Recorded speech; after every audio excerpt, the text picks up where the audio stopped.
When I said that was the name, one of my guests asked what I meant by that. So we will get into that when we come back. I have with me the head of the Trinidad and Tobago Taxi Drivers Network and the head of the Auxiliary Transport Association, that the governing body of the PH, I want to say taxis. When we come back, we're going to get right into it. We also expect to have with us via phone former Minister of Works and Transport and the man who recognized the PH taxis at a governmental level, Austin Jack Warner, when we come back.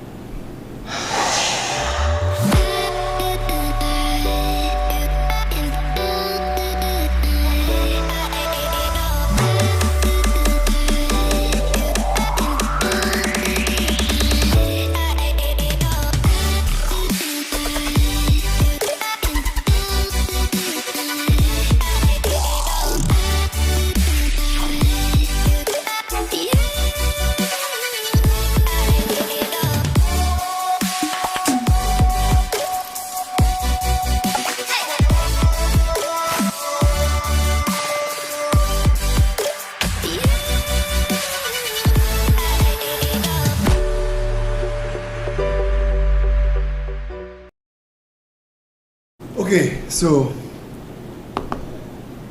the first guest that I want to talk to give us the lay of the land, so to speak, is the head of the Trinidad and Tobago Taxi Drivers Network.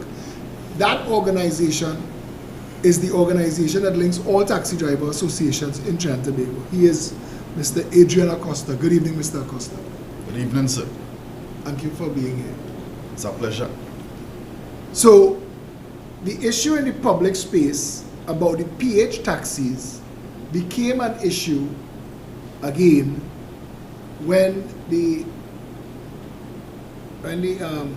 Andrea Barrett story broke and included that she got into what she thought was an H car that turned out to be a PH car, and everybody turned their attention again to talking about PH taxis and security.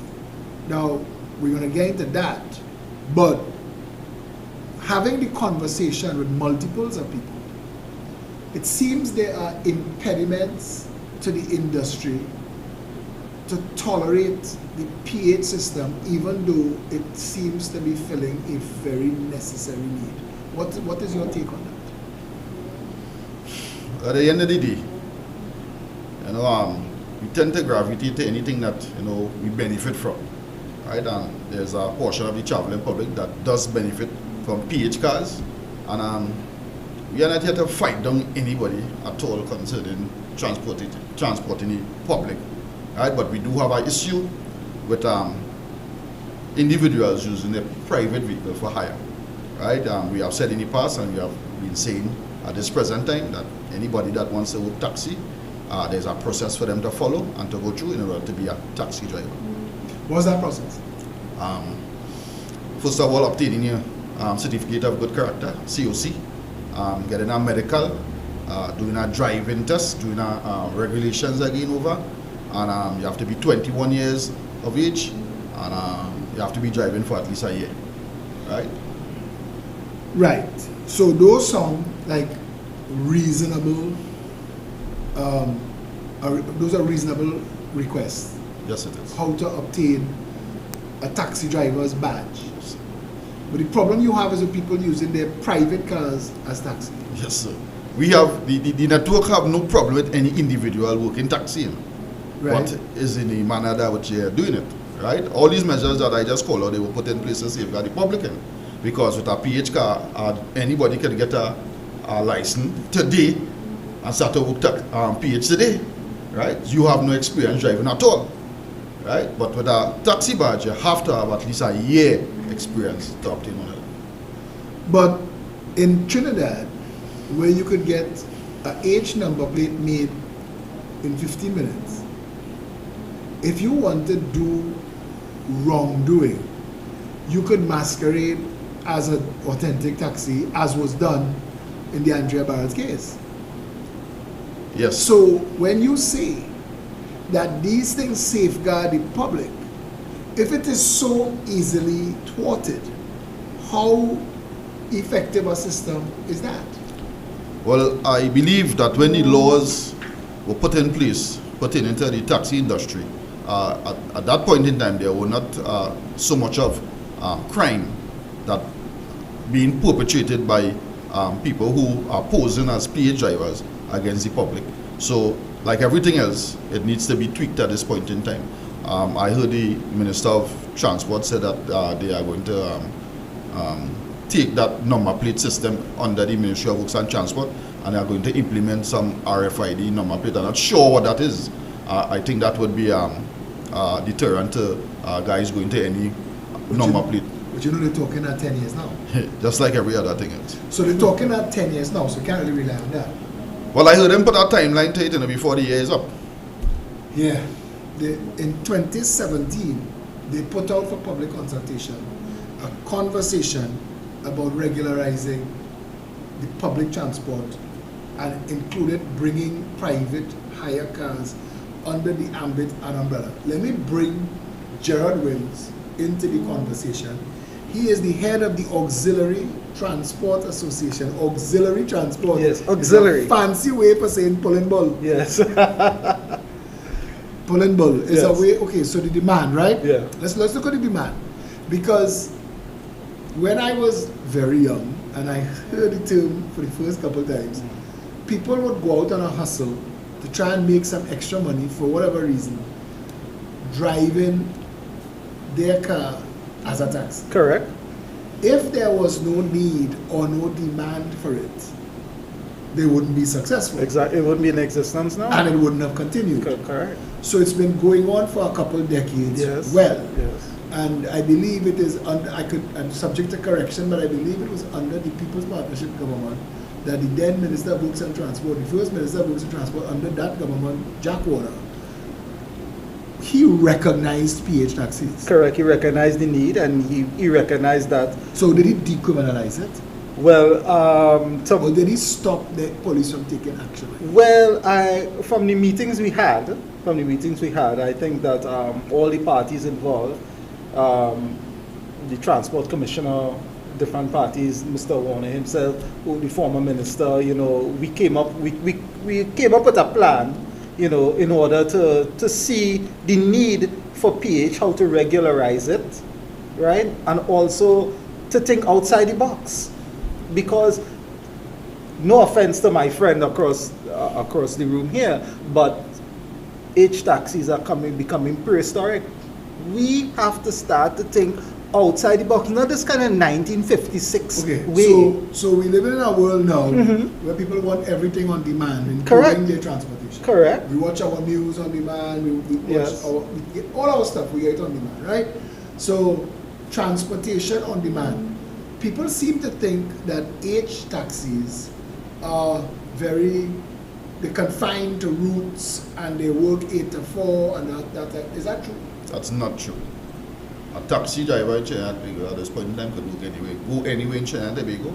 There are certain places in Port of Spain that we cannot enter in until we have a pass, which we have said that is very victimization towards us, right? Because a guy who driving a private car, he could go anywhere in the city, right? And we who are the legitimate taxi drivers are being stopped from entering the city, right? That puts us at a disadvantage. So then that almost comes across like the government that is saying PH taxis are illegal, H taxis are legal, but stopping H taxis from going in certain places but taking no action to stop PH taxis, it almost seems like the government is contradicting itself. Well, it amazes me, Mr. Philip, right? Because, we are baffled by the amount of attention that the legal entity is getting, and the entity that is legitimate, they seem to be hiding from us, right? We have asked for a meeting on many occasions to discuss the way forward concerning legitimate taxi drivers, and no one seems to want to talk to us. But as far as we are concerned, things are being put in place for the illegal entity. So it seems to me, in this country, you get better or you get more attention when you are doing. But sir, if I may neither of you here just arrived. Yes. This is Trinidad and Tobago. Wrong has been prospering for a long time, wrongdoing, right? It is unfair that something that started as a way to make extra money, your wife lost her work, you need to make extra money to cover the bills, you go outside and take a hustle. It spawned an industry. Now what he said as a reason for people to become regularized as taxi drivers doesn't sound unreasonable. Why do PH taxi drivers not want to come under the ambit of an actual taxi?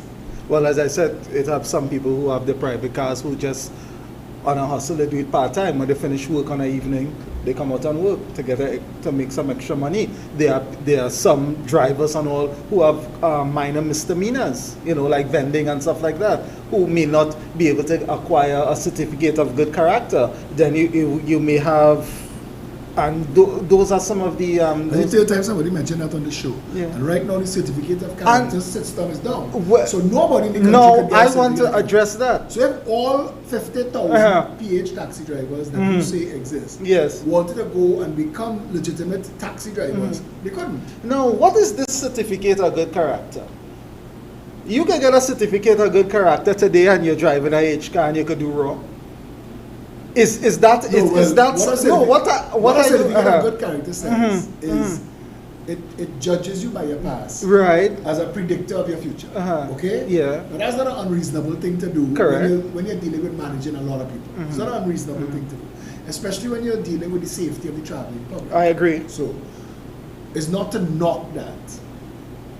What I think that you should have a problem with is that petty crimes that might prevent you from getting legitimized as a taxi driver would show up on your certificate of character.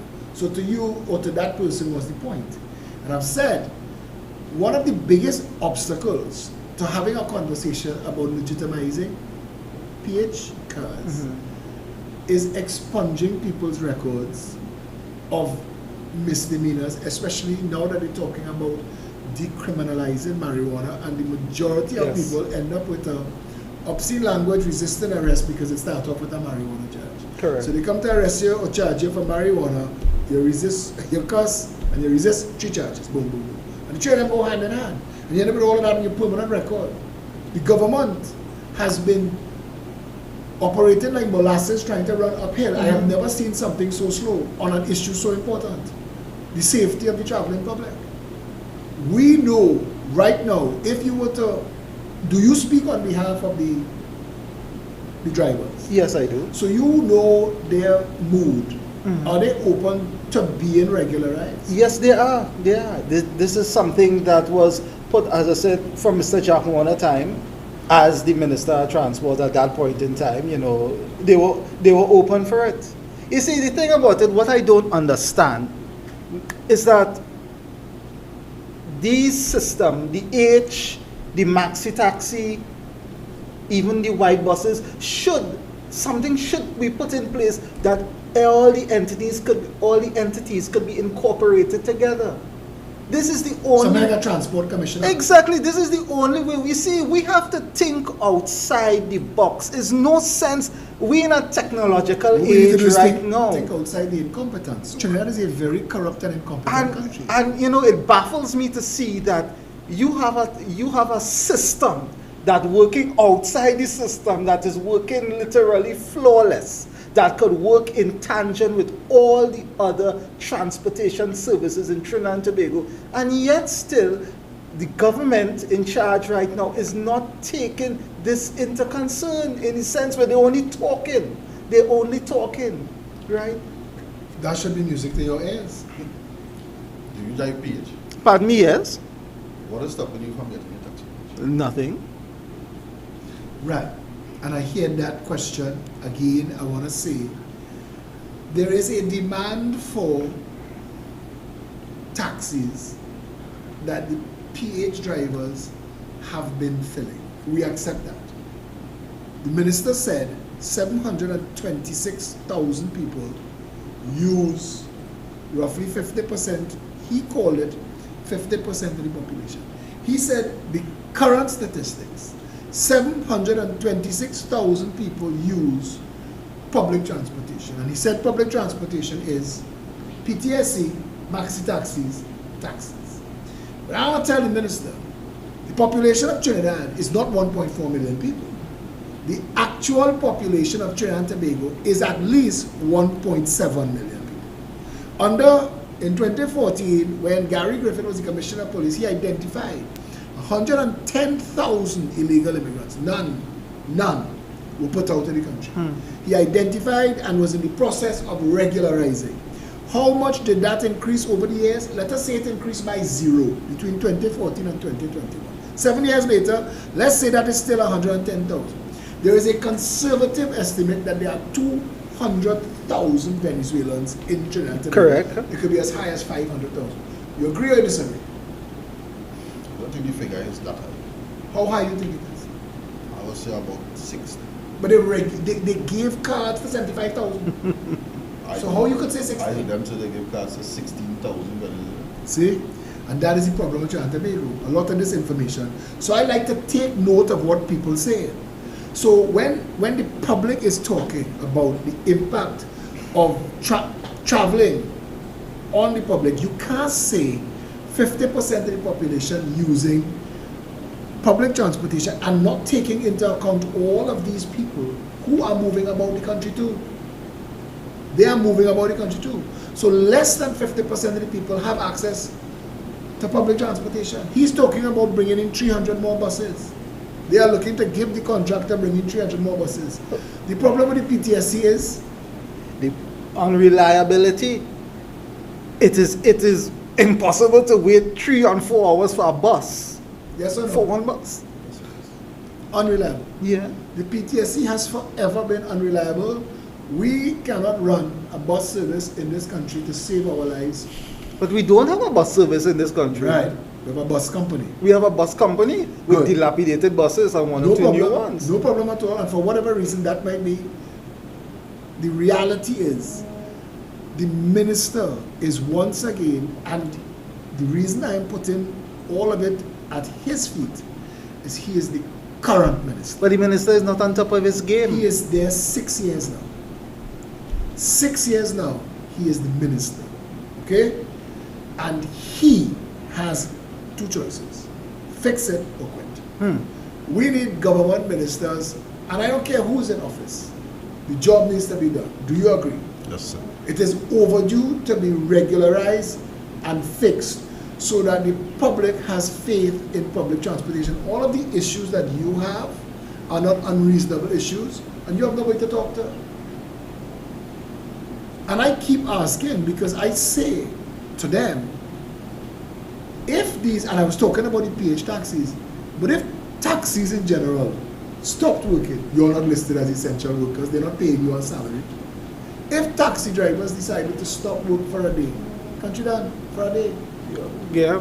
You cannot open anything. You can't open the bank, you can't open KFC, you can't open the drugstore, you can't open the grocery, you can't open the hospital. You remember sorry to interject, you remember a couple years ago when the maxi taxis decided to shut down? At the same time around, when the then Minister of Works and Transport came up with the brilliant idea that he wanted to legalize PH. And the maxi taxis wanted to prove a point which they failed terribly. They did not fail. No, they didn't fail. They failed. No, they didn't. They failed because the traveling. What was the point they were trying to prove? They were trying to prove that They were indispensable. Exactly. And okay, but this wasn't all the transport. You No. see? And they put in extra buses to run extra routes because they could. That's it. And they failed miserably because that day on the bus route, there were thousands of people. Half of the people went back home because they couldn't get transport. Because you cannot run a public transportation model in Trinidad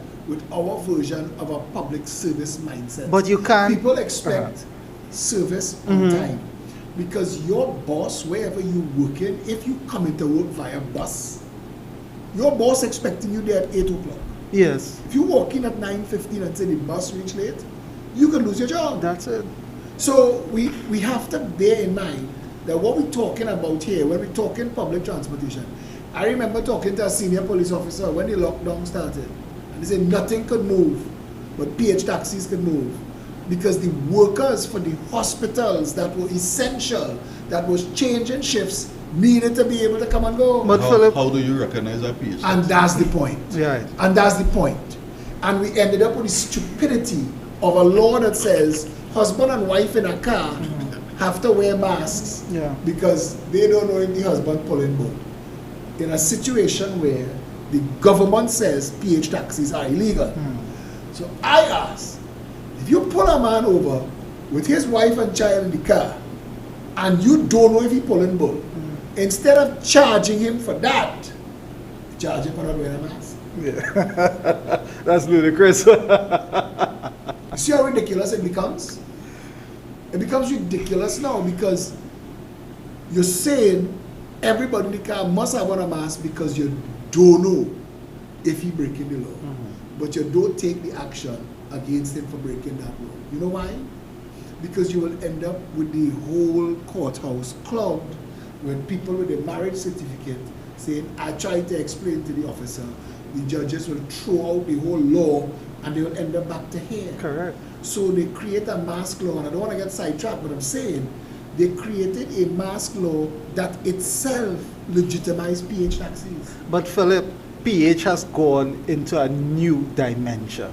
What is that dimension? It is a business. And just now, let me before you continue, plenty members of your association, and I could call many of their names and I could give it to you. No, I won't do it. I could give you a list of hundreds of your members who have numbers of cars, PH cars on the road working.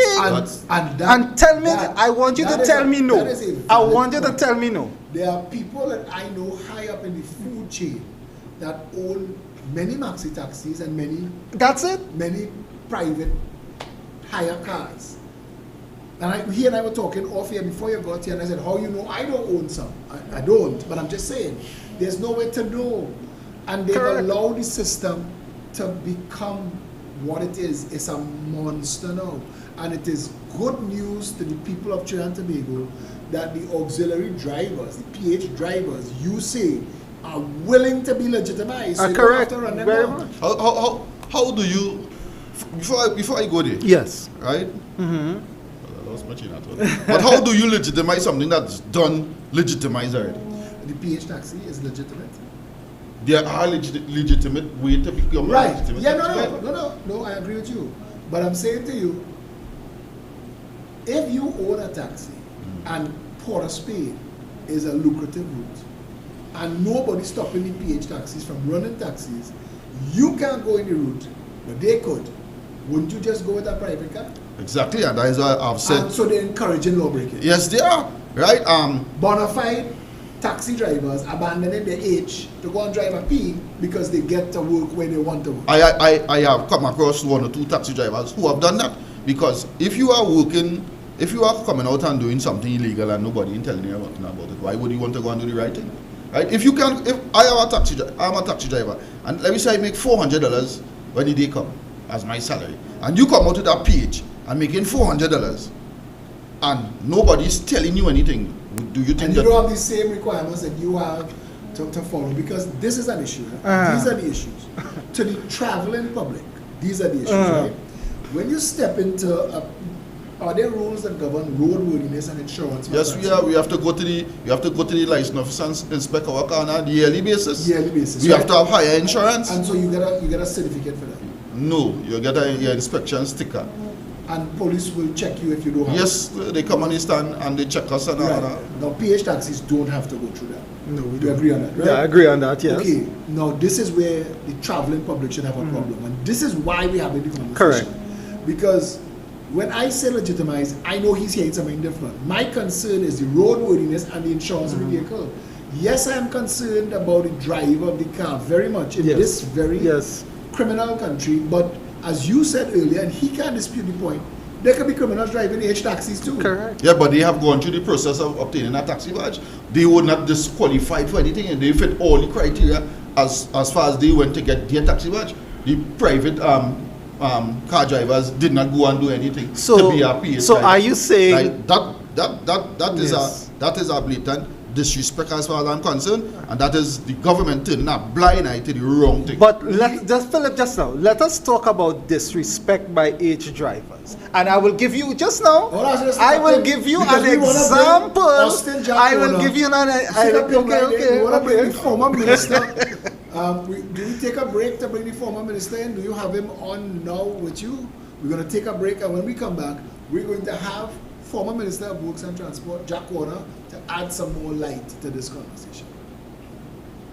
Darren's Air Conditioning Services. Professional services at affordable prices. They have air-conditioned units starting at $2,100 with installation. We supply Lennox, Pioneer, Infinity, and Comfy units, all at unbeatable prices. Servicing of a 12,000 BTU at only $150. Don't forget to check them out on Facebook and Instagram. So contact Darren's Air Conditioning Services at 749-8245.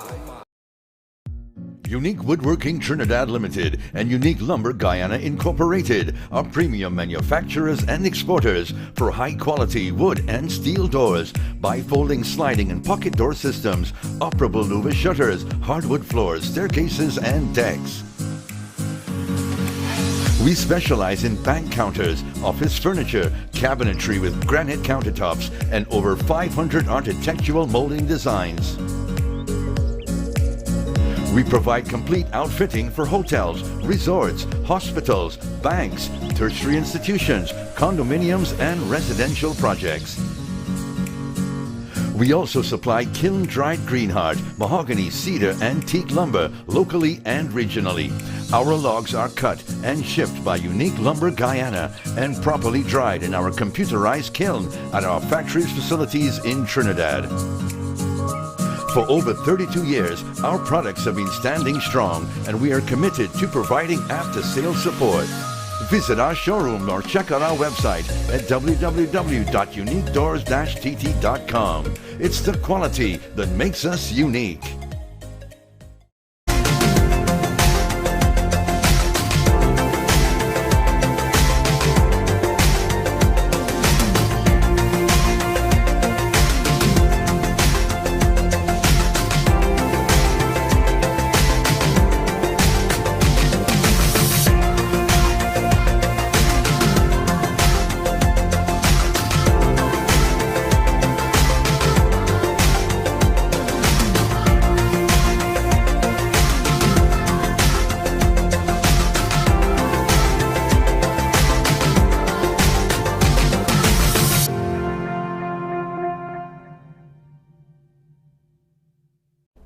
Welcome to Movers in Trinidad Limited, Trinidad's #1 company for professional relocation and transport services.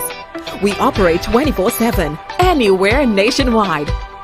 Don't lift a finger, or Movers will ensure your move is smooth and hassle-free. Customer satisfaction is our #1 priority. Items are properly packaged and well secured during transit. Call or WhatsApp 790-MOVE to book. That's 790-6683. Follow us on Instagram and Facebook at Movers in Trinidad.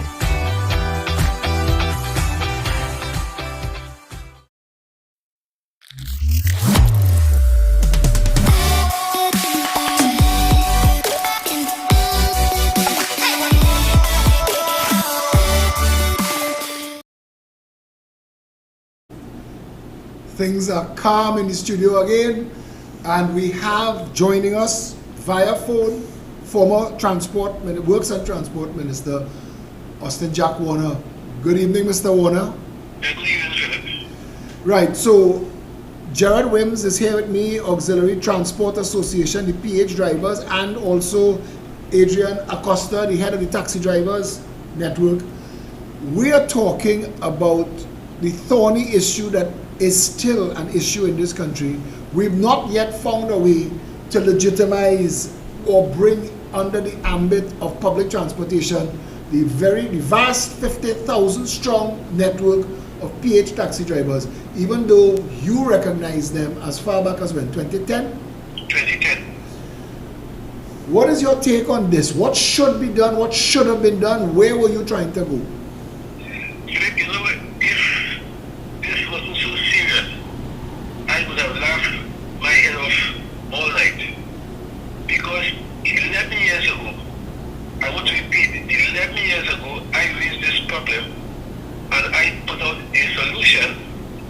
I believe up to today is still valid. First of all, I must say that the PH taxis are a necessary evil. They are here to stay. We have them, we need them, and they won't go away, whether PNM or UNC. They fill a need in this society because our transport system is woeful. When I was minister, I said that these people must be legitimized. We have to give them some rules and regulations which are acceptable to all and sundry. For example, I said that they must be localized. The same way you have the maxi taxis localized, they must be localized. They must be licensed. They must be registered. And the list goes on and on. I said you must have for them particular routes and so on. And even particular insurances. All these things I put forward in 2010 when I was struck down by the very same guys now who are complaining, the public. So therefore all I'm saying to you is what goes around comes around. Jack, I want to say, throwing words around like illegal, referring to them as illegal at a ministerial level doesn't help the conversation. It doesn't get us any closer to having some sort of legitimacy put in place. So when the current minister refers to them as illegal, what is he telegraphing there? Well, I will not even call them illegal. As I said before, they have a role to perform, a role to play in this country that is as crucial and critical as any other aspect of transport. They go to places where no regular taxis will go. They keep hours of service where no regular taxis will keep. And therefore, to me, it is difficult to do away with them or to call them evil or to call them illegitimate or call them illegal. You have to find a place and a role for these guys in our transport system. When you said that they should be localized, licensed, registered, given routes and special insurance, was anything put in place to take that forward when you were minister? Nothing was put in place, and for two reasons. In the first case, the maxi taxis began to protest like crazy, and some of the regular taxis as well. And I was prepared to fight them to the very end because I believed in what I was doing. I believed what I was doing was right. So I was prepared to fight them as never before. But then, weeks after, months after, I was transferred from that ministry to national security, and it died a natural death. Mr. Acosta, were you driving a taxi at the time Mr. Warner was the minister? I was leading the charge against PH, any legalization of PH, right? So, and you still have that position now? Yes, I do, right? But you want them legitimized? Yes, there's already a process for them to But become. he said he was trying to legitimize them. What you didn't like, the system he was proposing? I don't know anything about any system. What I'm saying, there's already a process. There's already a system. Your position is become a H taxi. Become an H taxi. You don't think that there is room to accommodate something else? That you could then decide, okay, I might prefer to go and do this instead of H. I just suggested. Has there been any consultation that looked at options? No, I haven't spoken to anybody on even when Mr. Warner was trying to legitimize, and at this point in time, we have not had any discussion with anybody pertaining to the regularization of PH, which I don't understand. Mr. Philip, may I interject? But Mr. Warner had consultations with us, the body. He invited, and Mr. Warner is there. He invited the Maxi Taxi Association. He invited the Taxi Association. He even invited the white van, the people That who. is very correct. That is very. And the Taxi Association declined because they felt that they was too, I believe, too big to meet with the minister. The Maxi Taxi Association declined, headed by Linus Philip. Which Linus Philip decided that he will show the country that he could hold the country to ransom with maxi taxis not coming to work on a particular day. And Mr. Warner and I stood, just now Mr. Warner and I and the members of the association stood in Sawa Promenade, and we started to make phone calls to drivers to come out and to serve the public. So you were promoting an illegal activity on that day? But So what? You wanted you to can't answer that. No, you can't answer oh that because my- I need to say this. As long as the government continues to recognize and treat with PH taxis conveniently, PH is not a taxi. Okay, we have to remember to make that statement. Acosta, I agree with you, but I want to say this to you.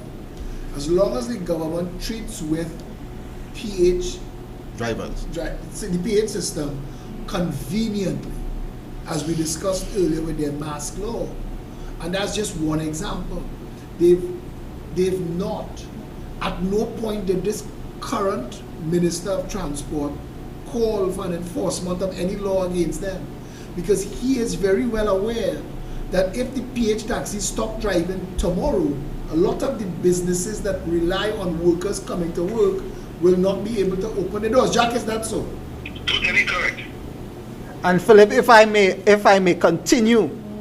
It's a necessary evil. No, just now. And you know, that is a good point. That is a good point to Philip, just now. Let me make my point. That's the word I've been hearing the longest while. Unnecessary evil. My point is either something good or not good. Your taxi service have dropped the ball, because I will make some examples. For instance, sentence, for instance. If a passenger decides that he wants to go sentence, he cannot go sentence because you know what the taxi telling him? I only going wrong this safari. But here I telling you. No, hold on. If the person want to put Gerard, something in the trunk, the taxi man does want to charge him extra, Gerard, and that is unfair. There's a solution to that.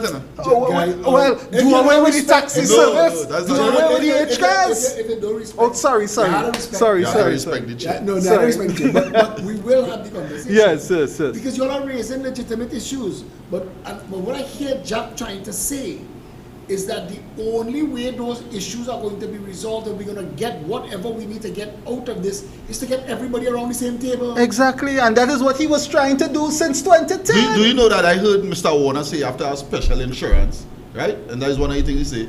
You have to have a special number plate. He said localized, licensed, registered, routes, and insurance. Well, he's talking.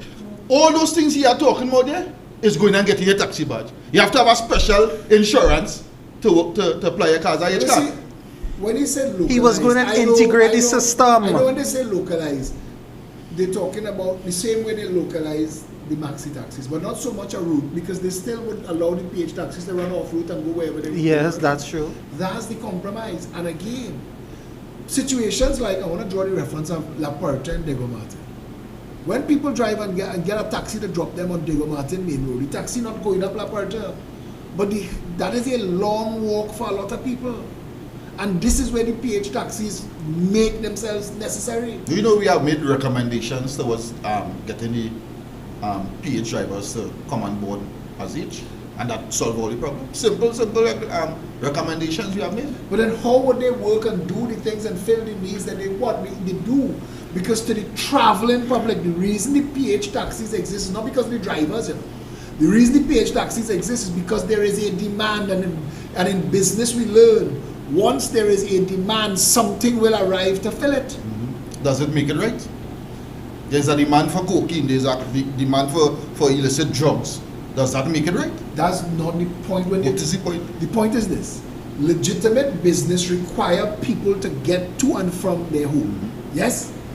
The taxi service that we have right now does not give the traveling public what they want. And that's the conversation we have to have. That is the only stakeholder that's not in the conversation. Who speaks for them? You know what is funny for me, Philip? As the guy talk about the demand for cocaine, you know, there was a demand for marijuana, and the government suddenly realized that they were fighting an issue that they could not win. You don't What politics, did you're a politician. Didn't they bring in a law where you can grow 2 or 3 or 4 trees of marijuana at X amount of size and so on, so that of course they'll be able to satisfy the poor man? Didn't they bring it at one point in time? Clearly it was illegal, Correct. Very illegal. Is it legal now?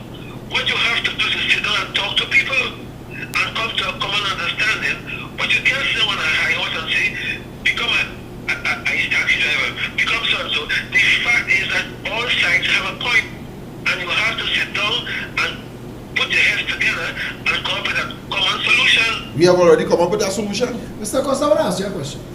How does the PH taxis, the PH PH cars, negatively affect you? They PH can't come on there. They can't come on the stand. Or they shouldn't be allowed to come on the stand. I think that's the law. They can't come on the stand. So you have the taxi stand system, right? How does their existence negatively affect you? First of all, they are not registered cars. They are not registered legal taxi. How does that affect you? They solicit the traveling public. They are always in places, in all the lucrative places. Let me Why say, can't you go there? because I have a regulation to operate. They provided. So aren't these regulations what is preventing us from moving forward? Wouldn't you like to go in the lucrative places? Wouldn't you like to meet the traveling public where they are like the PH cars do now? Yes, we would. So isn't the conversation we're trying to have really about finding the best of both worlds and getting everybody happy? But there is already the best of both worlds. But you're saying that the regulations that govern the world that you're in negatively affecting you? Yes, it does. So let's fix all. How can you fix all of that? By getting everybody around the table and bearing in I mind. have no problem with that. And I'm saying again, the most important person to the conversation is the traveling public, yes? Yes, sir. Once the traveling public happy and you making your money and everybody getting the way they need to go safely, don't we all win? No, How we lose? because you can't have two processes for one thing. I'm not saying have two processes. What I'm saying by this conversation is get us to a place where all of us could agree on a new, better model that works, that benefits you, removes the regulations that negatively affect you, bring them under the umbrella and get everybody safe. And don't you think that that is a better way? Removing the regulation is putting the traveling public at risk. The government have a duty to protect the traveling public, and all the regulations that were put there to govern taxis were to protect the traveling public. Any individual that sits down in a PH vehicle and get raped or robbed, the government is not necessarily responsible for that. You made that choice to travel in a PH, but if you're traveling at a legitimate taxi and something happened to you, well then there should be something done. So yesterday a man hit a pothole and died. Is the government liable in a country that owns the largest pitch lake in the world? A man hit a pothole and died. Are you saying to me that you believe that the government is liable to his family? Yes, they are. For all of his Yes, they earnings are. that he should earn? Yes, they are. In Trinidad and Tobago, have you ever heard that apply? No, sir. Jack, you wanted to say something? No, what I'm saying is, at the end of the day, you know, this whole thing hinges around one thing. The regular taxi drivers do not go in the areas where the public need them. The regular taxi drivers do not keep the hours that the public needs them. And therefore you have to find a solution for those persons who are so affected. That's all. If they want to deny the patient cars the right from working these areas, then let them provide the service. That's all I'm saying. Let them provide the service. And I agree with you. And I'm saying that calls for a broadening of the service. That calls for bringing everybody under the umbrella. We don't have enough taxis in the country now. And we agree with that. The 50,000 PH cars that could become taxis under a better system. You said that the regulations protect the public. Yes, sir. This morning, Joel D'Souza in San Fernando and some young people launched an app called Go Safe. You heard about it? No. And it's a Go Safe app to register all taxi drivers so that the public could rate the safety level of the taxi drivers. If the regulation was protecting the public, why would there be a need for such an app? Anything that you have could always be strengthened by anything else. Right? That is absolute. Right? I agree with you. And nothing is 100% Correct. perfect. So Correct. anything that you can bring on board to help safeguard the traveling public anymore, we will support that 100%. All I want to hear you say, because he has said since the start of the conversation, that they are open to finding a way forward that benefits everybody. They're open to finding a way, but we already have a way. Philip. So I need to finish this. Okay. point with Mr. Okay. Because the thing, and you're sure to get your time. The thing that you're saying though, that some of the things that are in the regulations negatively affect the operation, as Mr. Warner was saying, that you need to work the times the public needs you. This is a different world. And we agree with that. Okay, so why are you agreeing with some of the points and not realizing that the sum total of what you're saying is that changes has to be made on all sides? And we agree with that too. So if the changes that we could make arrives at a hybrid, and all of the nonsense over-regulation and all of the onerous responsibilities they put on you, what is important is that the driver is registered and safe. We could track anything in the world now. In the United States of America, your business establishment could be destroyed by a bad Yelp review. Somebody come into your dry cleaner or your little hamburger store and say, has the worst food, the worst service, the worst prices. People will read that and never come by you again. There are ways that you could put things in place nowadays. Somebody could be getting into a car and they could say, they could type in the car number into a system and people would rate it 1 star, 2 star, 3 star, like Uber. We are a country that had the regulated Uber system and we threw them out of the country. We don't seem to want to be able to put the things in place that are necessary to operate a proper transport system and then let the people do their business from there. We weren't against Uber in this country. You know. Taxi drivers supported Uber. The problem we had with Uber is that they were using illegal vehicles to do their job. Right? You were using private vehicles to do a job for which you are not registered for. The insurance clearly state that if you are using your car for which it isn't registered for, your insurance. But that's what Uber is in America, pulling bull on a website. Uber. That's what Uber is in America. It's the biggest transport company now in the world, and its job is to provide people. This is exactly how the PH taxi industry respond.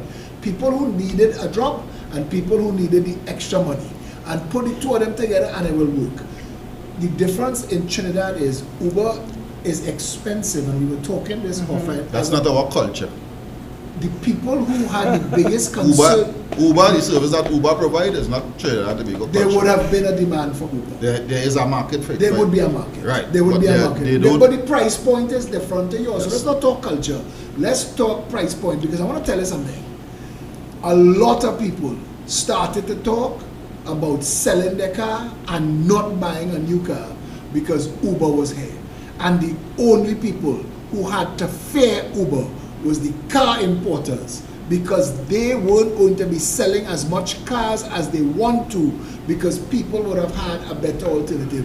The whole world knows if you could get the majority of people to carpool, we will have less traffic. Uber is a way to carpool. I don't have to add my car to the traffic if there is a car in the traffic that I could get into. Yes? As I said, we weren't against Uber. You know.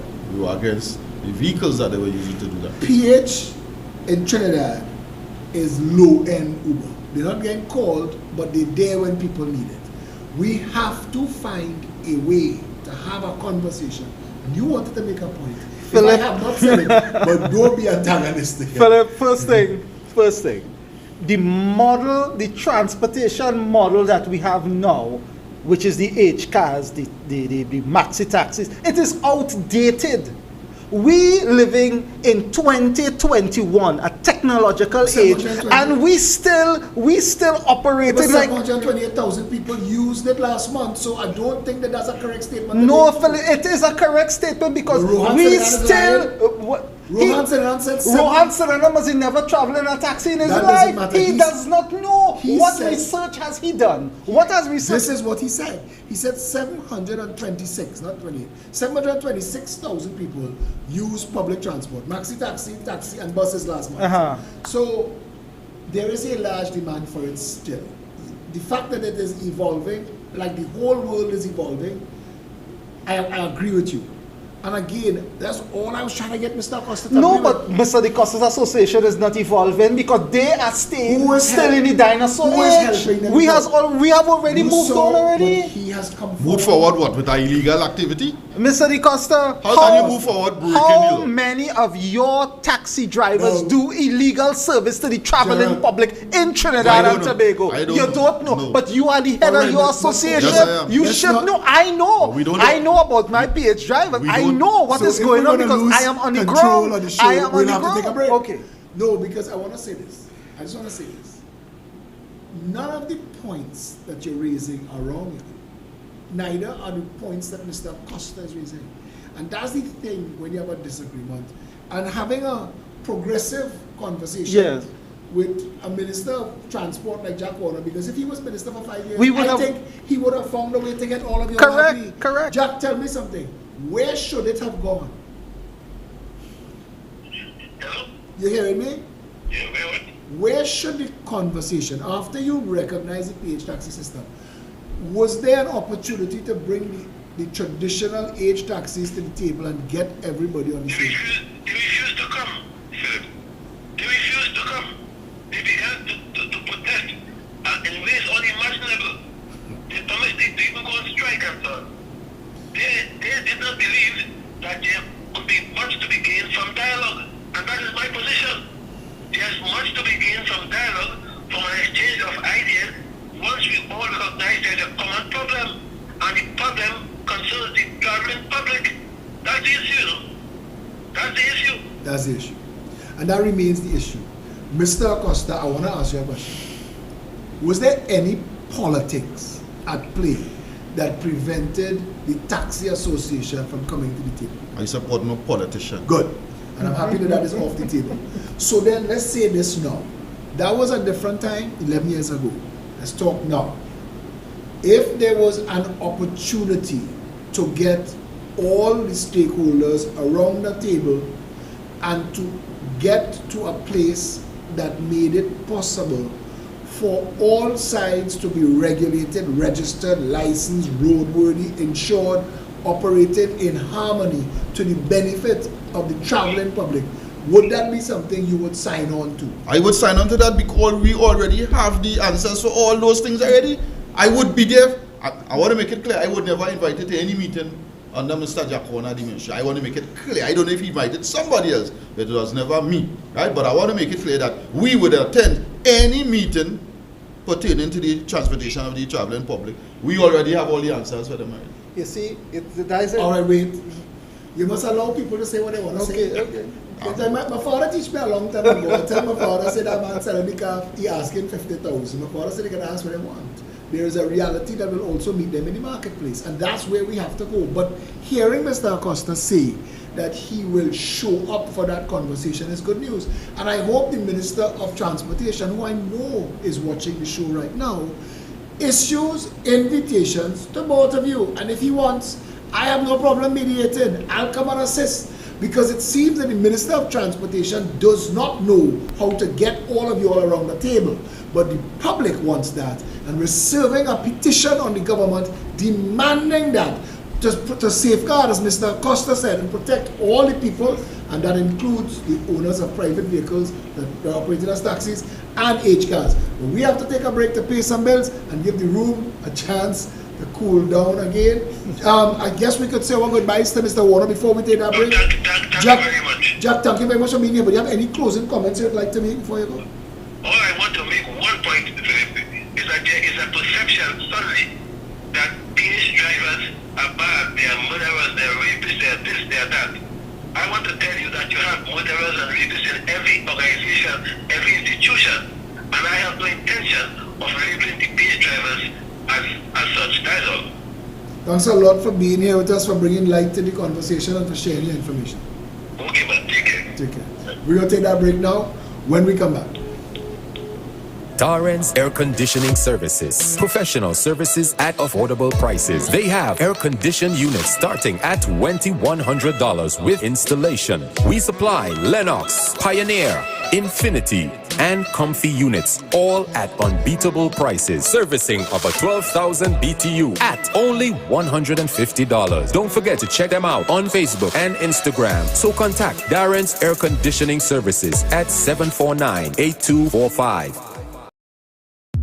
Unique Woodworking Trinidad Limited and Unique Lumber Guyana Incorporated are premium manufacturers and exporters for high-quality wood and steel doors, bifolding sliding and pocket door systems, operable louver shutters, hardwood floors, staircases, and decks.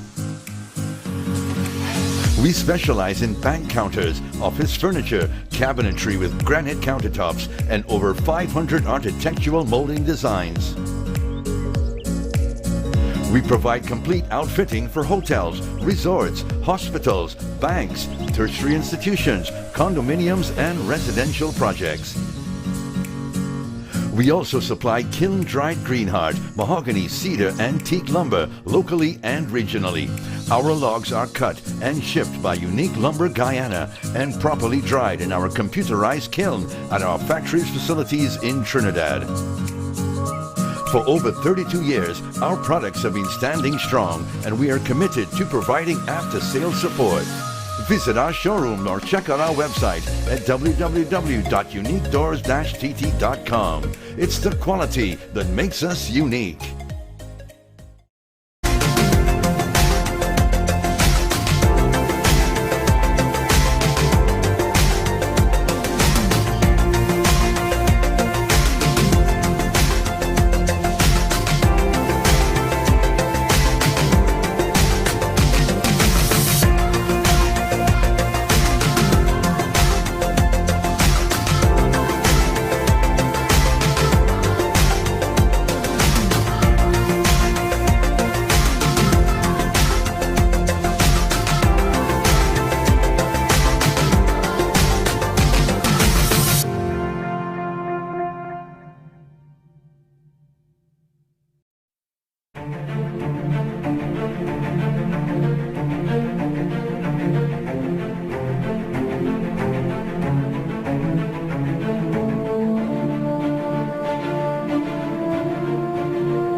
Plain Talk has been a cutting-edge show from the time it was first launched during the lockdown. In fact, we were the first out of the blocks, so to speak, and many have commended. We've had shows that have had in excess of 500,000 views.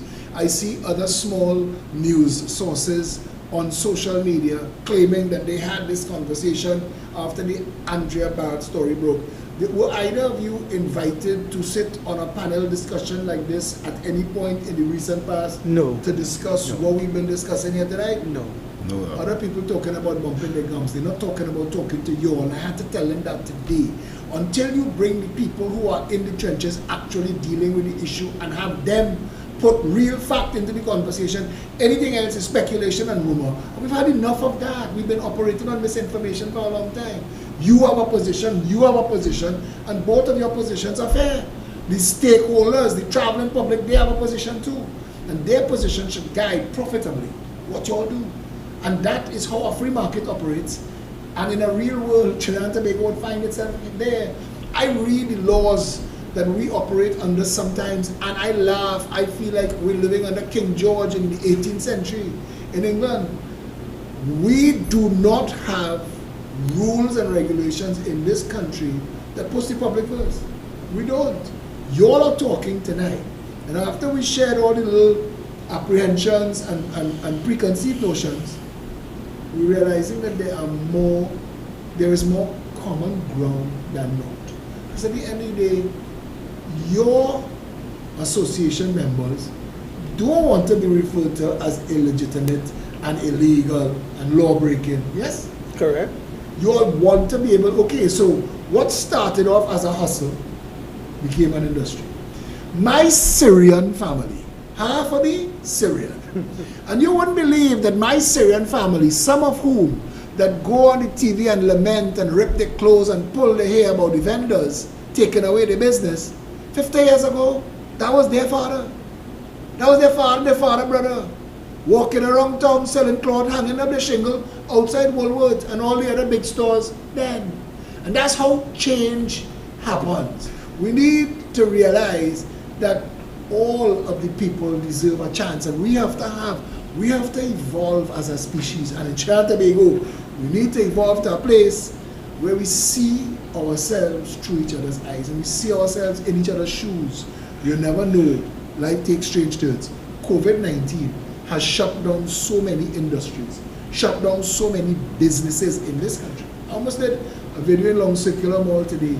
There were stores in the mall that are shuttered and newspaper, and I remember there was a time to get a store in a place like Long Circular Mall.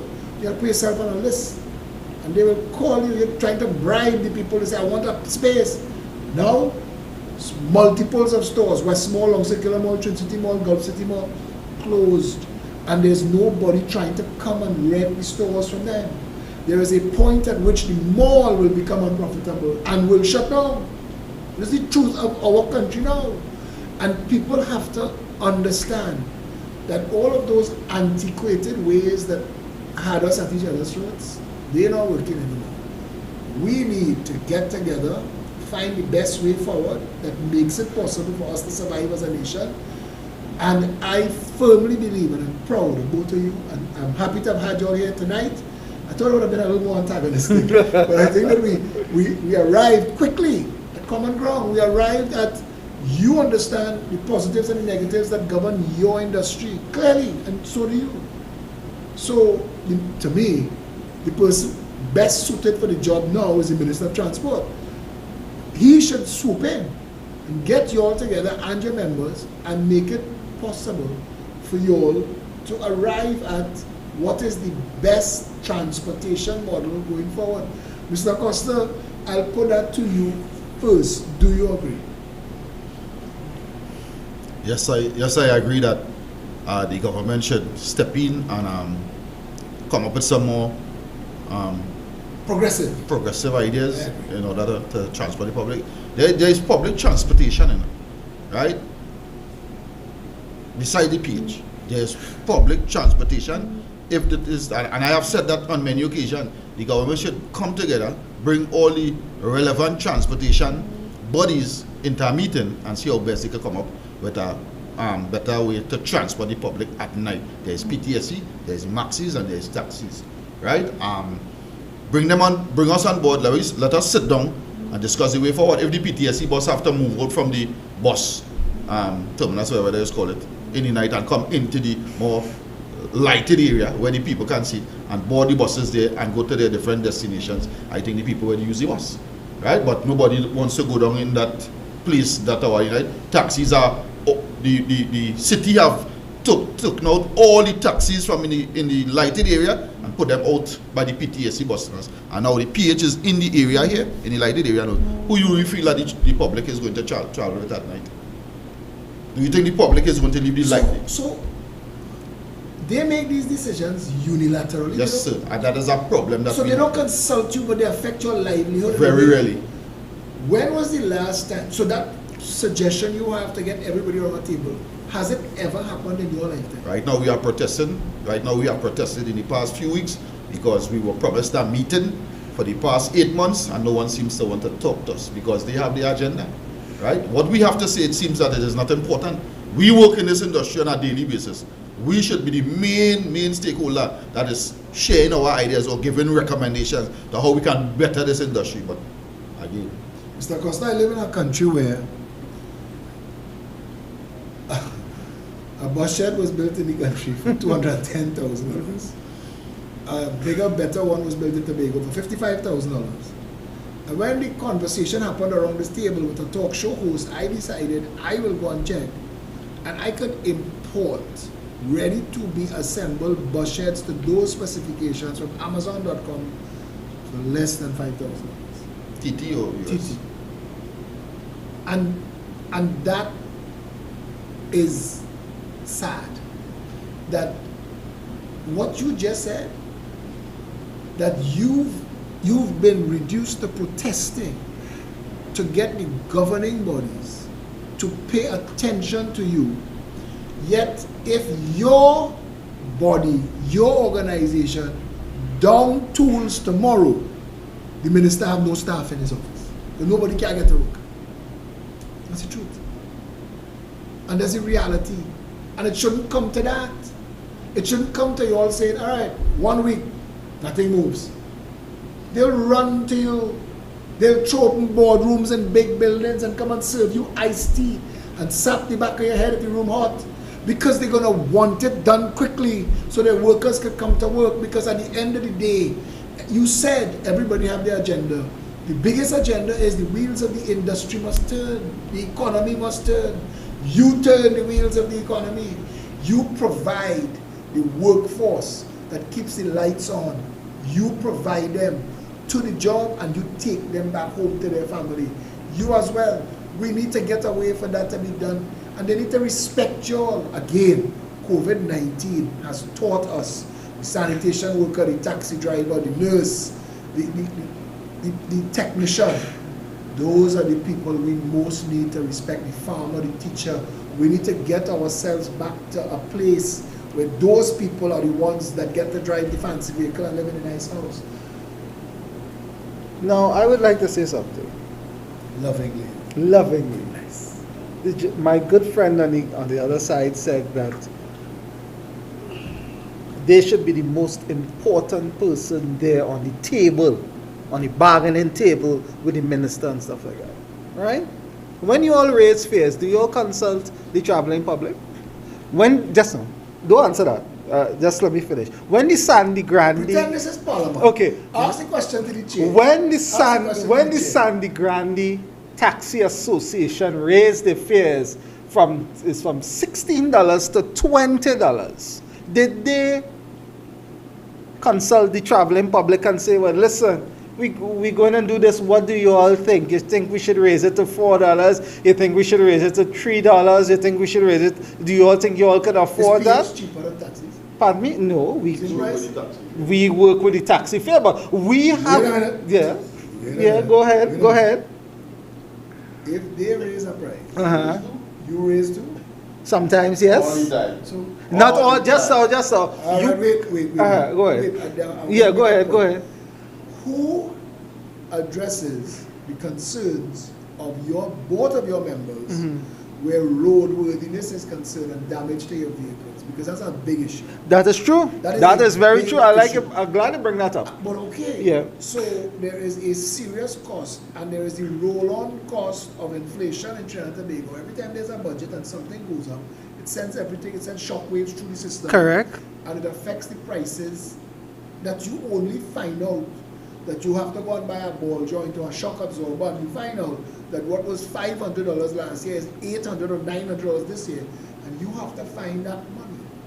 But the problem is, Yes. with what you're saying here, I understand all of that. This is how you pay your bills. But you have to remember, it's the traveling public who is giving you the money. And the traveling public needs to understand that the vehicle they're driving in operates at a cost, and it has to pay the driver a living wage just like theirs. But the government have to understand also that the traveling public, the wages and stuff like that have to be adjusted. Because if my friend over here raises his taxi fare to $4, let's say it's $20 to go. Are you saying they're being unreasonable? To his destination. When they make fare raises, are you saying they're being unreasonable? Sometimes yes, sometimes in a yeah. highly competitive market. Yes. Because sometimes even the PH drivers, sometimes passengers come into the car and they don't have the fare, and we still allow them to go. We give them, in other words, you're using Trinidad parlance, we give you a blind. We give you a blind. I have seen... So taxis don't get blind? No, they don't. Don't How you... watch me. Is that the same?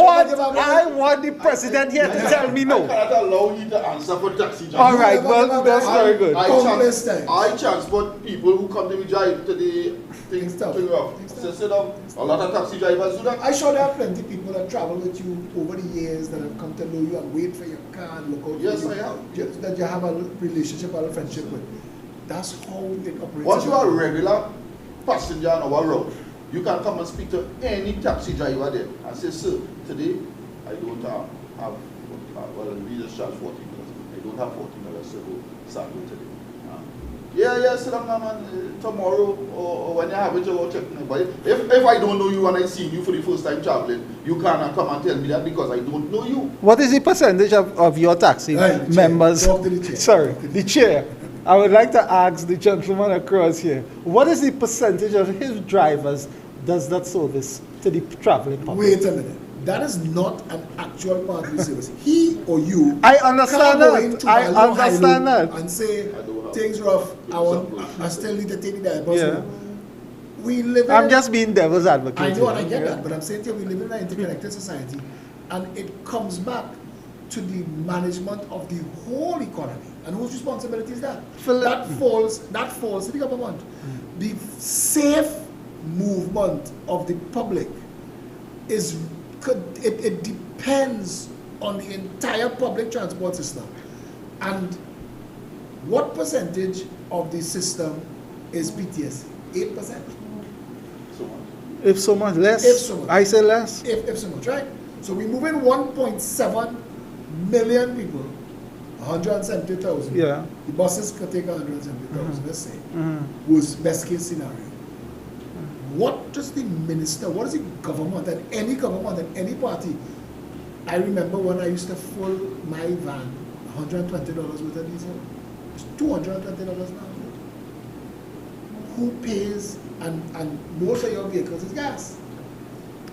Who is paying the increases that you all are facing? Who's helping you with that? And not only that, when there is an increase in gas, forget your transportation because it is a roll-on effect. The cost of your living, when you go in the shop or the grocery, the drugstore and thing, you ought to face the high prices too. Look at what the price of a loaf of bread is in this country now. Philip, I'm just saying. Okay. I'm just saying. You may not be listed as an essential service, but public transportation is probably one of the most essential services in this country. And tonight, and I just want to extend this to all organizations. We have an organization called the Citizens Union of Trinidad and Tobago. And it was set up to represent people who are being poorly done by. I'm just saying that. And somebody needs to take a conversation to those who have the ability to make your life a little easier and a little better while you service the stakeholders, the traveling public that operate the whole country. And we'll have that conversation off air if you have a minute to spare. Philip, But I have right one now, point. Yeah. I have 2 points in fact.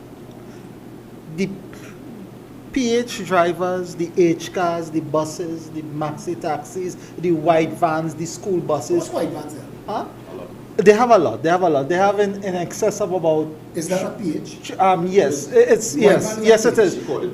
They operate in the areas like Blanchishares and stuff where my good friend his drivers don't operate there at all. TH, yes, right? And Philip, the thing about it, all these entities work hand in hand. Why do white buses exist? Same reason the PH cars exist? Yes.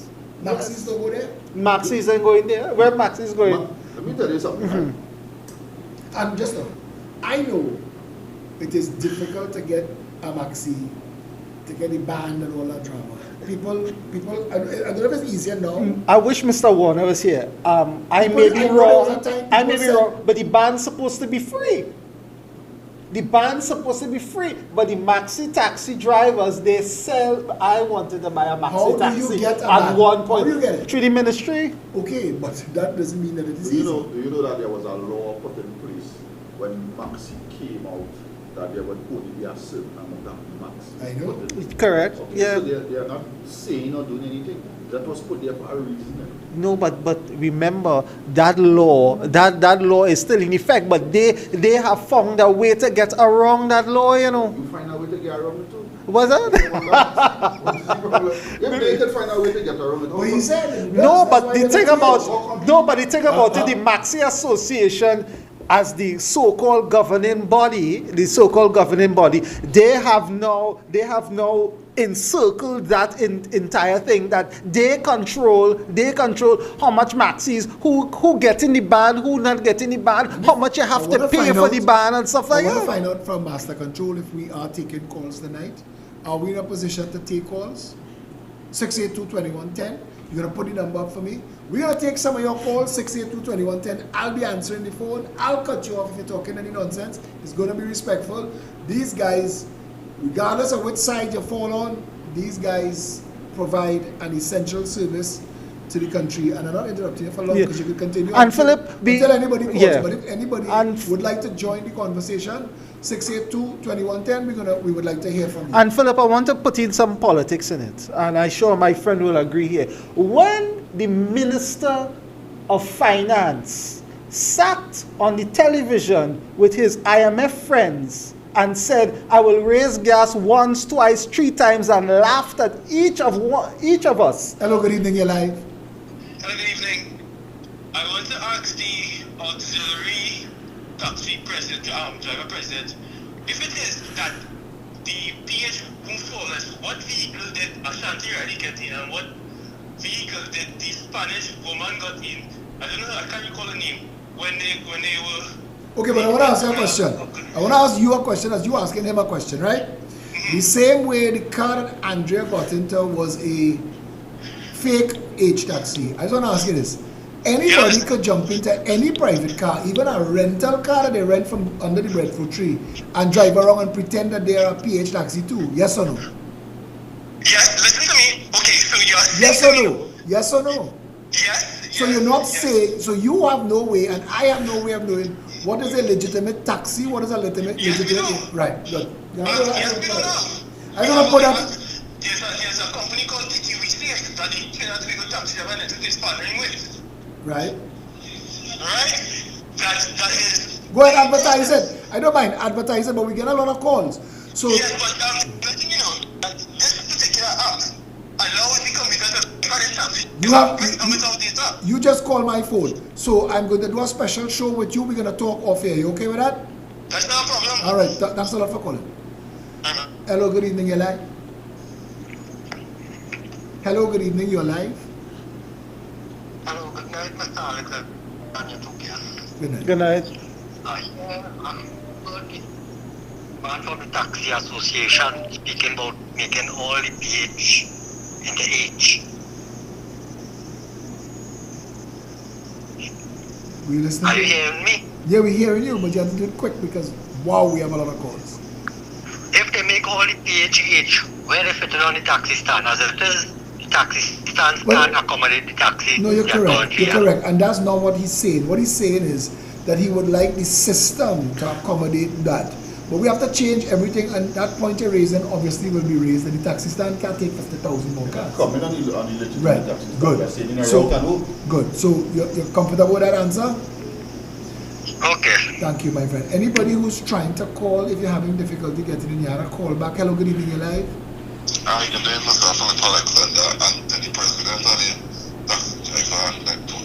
Yes, good I night. am a taxi driver, right, Mr. Philip? Yep. Okay, so what else? And here what do we from the Peter? That's the killer way. Here what we do, here what the mayor do is from the border state. He put a no parking sign on the 2 sides on the board right next to KFC, right? But from 6 to 9 you cannot park there, right? Because nobody can park there. But from 9 to 3 the Peter parking there and hustling the taxi driver passengers. And the taxi stand behind it. So when you tell the police the taxi can park up on the no parking on the parking there, which one they are allowing you park from 9 to 3. The police telling them that then park up there, they're not working on taxi and they're not seeing about them. They're not telling them nothing about it. Okay, but I want to ask something. You were listening to the show from the start? Yeah, I was listening. Because Mr. Acosta raised that issue earlier, and he spoke to that fact that something has to be done to remove the shackles that confines you all to obey laws that other transport don't get to obey. So we addressed that earlier. I want to be able to take the other calls. You okay with that as an answer? Thanks a lot. Thanks a lot for calling. Hello, good evening. I've been trying to catch your call because I see that you've been calling a lot. You're live. Good evening. Good night, Mr. Philip. How are you? So far, so good. All right. I want to address the situation from a personal perspective because when I was a 19-year-old boy living in Trinidad, I supplied PH. The only reason I didn't get an H badge because I wasn't 21. So I can see both sides of the coin. Right? And I respect Mr. Acosta's position. Being, what he's saying is they need the proper insurance, which I respect that. You know what I mean? And they should be governed. Having said that, if they become H cars, they become under the umbrella of the H Association, and that gives the Taxi Drivers Association more bargaining power. Okay, we were talking about gas prices. Now they could go into natural gas or bargaining for vehicle repairs. Absolutely, I agree with you. I agree with you. Public transport vehicles should benefit from a tax incentive, like agriculture vehicles get a tax incentive. I agree with you 100%. Thanks a lot for your call, my friend. No problem. Take care. Have a good night. You too. I'm just trying to accommodate everybody in, so everybody trying to keep it as short as possible. And Philip, the point I was making about the minister coming up with the gas. Okay. Hello, good evening. Yes, sir, good night. I 100% agree with the gentleman representing the Taxi Association, and I 100% disagree with the gentleman representing the PH Association. The fact of the matter is that you cannot turn straw into gold, and that is what PH drivers are trying to do. Well, I want to tell you this. Modern science can turn lead to gold. And I want to also tell you this. It is called fool's gold, sir. No. You could actually... No. Fool's gold is pyrite or something like that, and that is naturally okay. But I want to tell you this. You have to hear this point. Nobody is saying, and none of us held 100% position on the show. And if you were listening to the conversation between the both gentlemen, you'll realize that there are a lot of things that have to change on both sides. So you need to accommodate that, because if the 50,000 PH cars don't work tomorrow, I am sure you might have some difficulty in your daily life. There cannot be any accommodation for the simple fact that that is the law. Thanks a lot for that. I appreciate that. And I had to cut him off because, and I want to say this, I can't answer everybody to the point that they need to hear. That is this. Right now, the PH cars provide a service that if it stopped tomorrow, we will have difficulty in the country. Correct. 50%. We cannot. The time for us taking a hard and fast position was 20 years ago. Correct. 20 years ago, pulling bull was illegal. Still is. 20 years ago, when it was in its infancy, the demand was mushrooming. The government was supposed to see that and create avenues to encourage more people to become H taxis. Hello, good evening, you're live. Hi, good night. Good night to the panel. Good night, sir. Understanding the points of view from both sides, I could just draw on my situation. I live in a new development, not new, but it's developed a little while, and so on the outskirts of Bridgetown. Taxis don't run anywhere close to this development. So I understand the need for the PH, and the PH drivers that they have in my area, they operate similar to what you call them. They come you up and take you to Bridgetown, and then you find your way down from there. And while the need for regulation is necessary, it has to be done. We've already gotten the point. I agree with you 100%. We've gotten to the point where we accept that what we have, all of the options together, some serve some areas, some don't. And we have to find a way to make everybody happy. But pelting around terms like this illegal and that illegitimate is ridiculous now when so many people rely on it. Thanks a lot for your call. Understood. Thanks a lot for your contribution. Hello, good evening, you're live. Hi, good evening, Mr. Alexander. Good evening. I have a question for Mr. Acosta, the Taxi Driver Association President. He's hearing you. Yes, Mr. Acosta, we live in 2021 and a lot of technology is used to do different things. And I saw on TV that there is a company called GoSafe. Utilizing technologies to help the patrons. We want to know if the Taxi Driver Association is implementing anything like that. Yeah, we have brought them. They have spoken to us on many occasions, and we have been working with them. Shortly, they should be coming on board, and we welcome them. This is GoSafe or another company. He has on a shirt right now sponsored by something called We Save TT that I am watching. So I think that they open to it. Yeah? You represent GoSafe? No. I just calling to make sure to see if Mr. Acosta is using the technology that is available to everybody. I find that for somebody who has started off holding his ground very hard, Mr. Acosta is very progressive in his thinking. So I'm sure that his association is open to using all the modern technology to help keep the public safe, as you said. Yeah, we are on board with technology. You know, we are trying our best. We have now launched our uniform so that we can be more easily identified as a taxi driver. People have asked, how easy is it to go into a store and buy that uniform, or do you have to buy it from a specific place? We are buying our uniform from a specific place. And they printed the way this that you're wearing here? Yes, sir. So they printed, you can't buy that in a store. I don't think you will go and get something like this in your store. You have to, yeah, okay, so it's hard to copy that. Yes. Thanks a lot. Let me see if we have any other callers here. All of the people who trying to get through that didn't, you could call again, 682-2110, and take as many calls as we could, because we want you all in the conversation.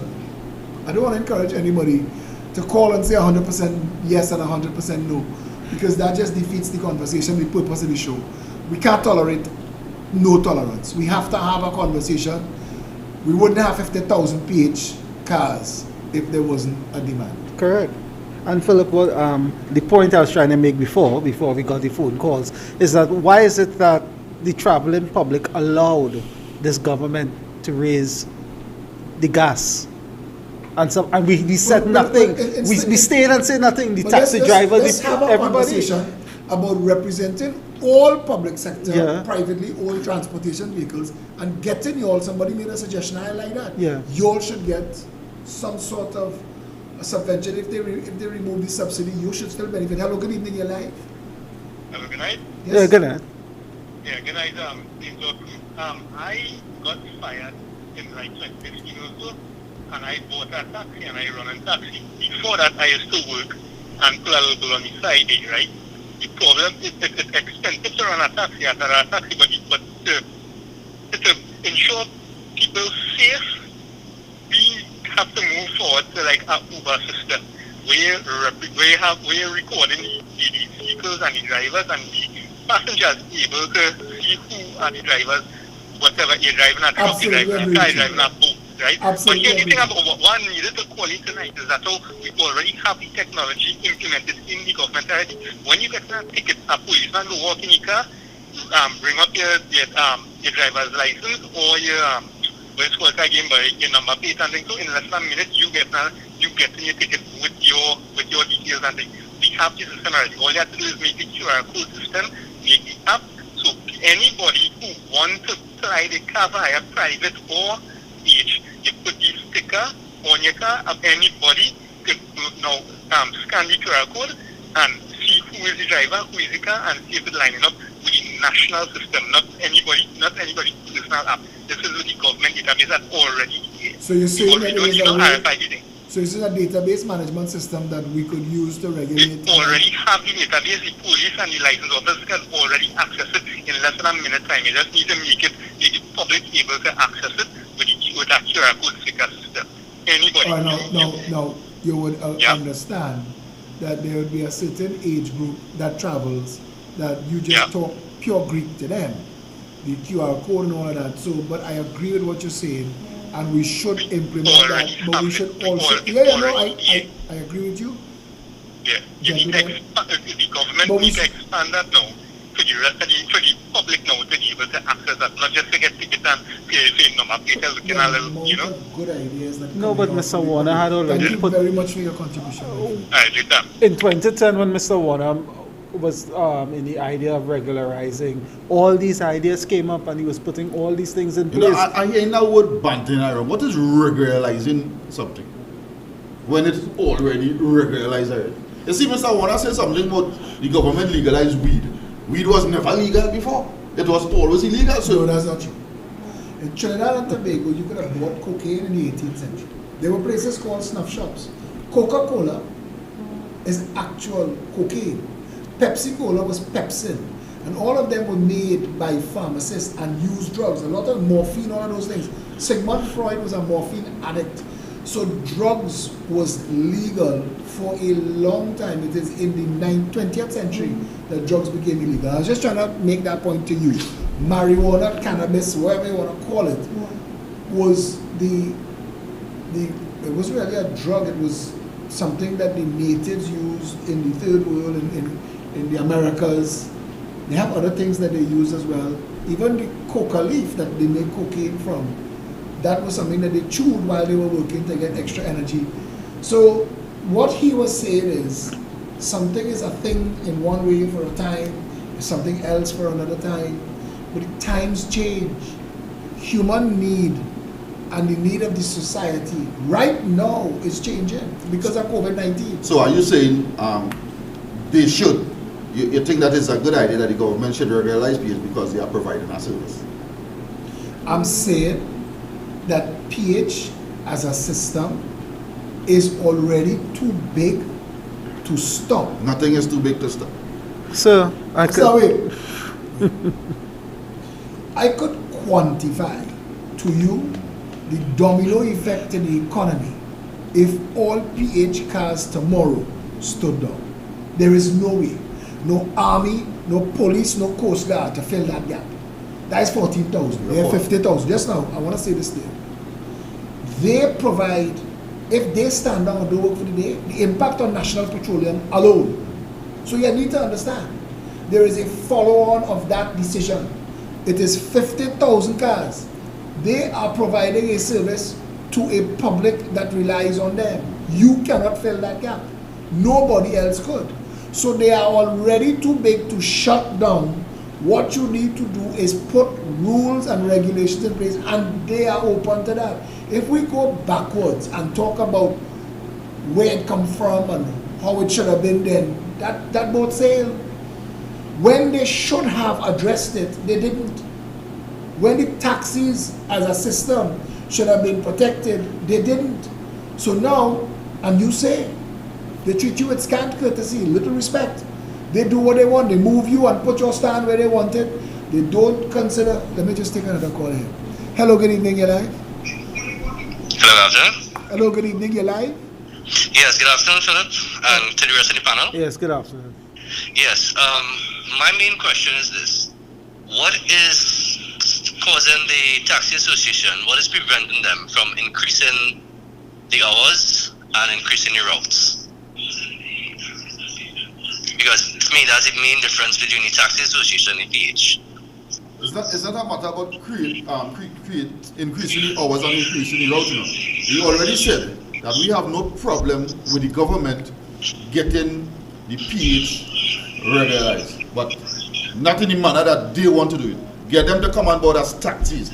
And there's no law in Trinidad and Tobago that say once you turn your car 8, you can't work in the night. You know?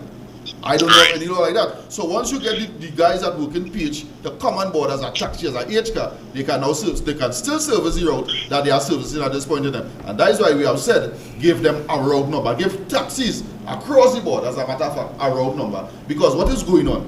When himself a PH guy become a legitimate taxi driver, he leave the route he work in and he come to work in the mainstream right now. So that is what is creating a void in those places that they work. So, Mr. Acosta, thank you for your call. You have anything to say like that? No, that's it. I think the Mr. Acosta made some sense, and thanks for answering that question. Okay, thanks. Hello, good evening, you're live. Good evening, sir. Yes. Good evening to your panel as well. Good evening. Yes. Hello? Yes, we're hearing you. Make a point. Yes, good evening. So I admire the gentleman there who is the president of the Taxi Drivers Association. However, he needs to tell the truth about what is happening, especially in San Fernando. Just this afternoon, about 7:15, two 8 drivers fighting for a parking spot on a Shagona's taxi stand. One from Crep, one from Shagona's. And they are talking about the PH drivers not... Sorry? No, but I don't understand the point. Two men having a fight. Why does that have to do with the taxi association? Because this gentleman there, he allows the taxi them to do what they want in San Fernando. These people, they block up all the walkways, and they have the all rights. Okay, Nobody so can tell Kola, I them want to anything. tell you something. The taxi association is working within the remit of what the governing body of the country has put in place. So, I mean, I don't know if I can answer intelligently to your point without knowing it firsthand. I have no problem coming to see for myself, but I just want to tell you this. The system, what you're hearing from all the calls, including yours, is the system doesn't make sense. It's not making sense to anybody. The country changed.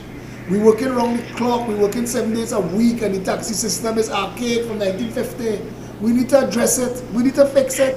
That's exactly what we need to do. Thank you, my friend. Thank you for your call. We need to address more than that as well. Thank you. Of course. Thank you for your call. Well, I want to say the problem that he's talking about, that's not an association issue. That's a policing issue. But of course. Right? And we cannot That is an police. enforcement issue. Yes. But I know that. Yeah, I agree with that. I agree with that. I said that. That is not something, but clearly, what passes for a regulation and governance of the public transport has not kept up with the times. Hello, good evening, Eli. Yeah, hello, good night. Yes, good night again. I say that I was just call it. I thinking about my teacher in the speaker because that's what I restriction so much. So on a teacher, you have all the freedoms as That's and they both said that earlier. They both said that earlier, but caller. Yeah. No, I agree with you, but I had to take another call because you had a chance before, right? No problem. Hello, good evening, you're live. Yeah, nice. Yes. Good night. Good night. I want to find out if I taxis or work pyramid. Any H cars work pyramid? Yes. And there those jeeps that are H that works pyramid with what? Who parks at the bottom of the hill? Are there H jeeps that work pyramid? Hello? Caller.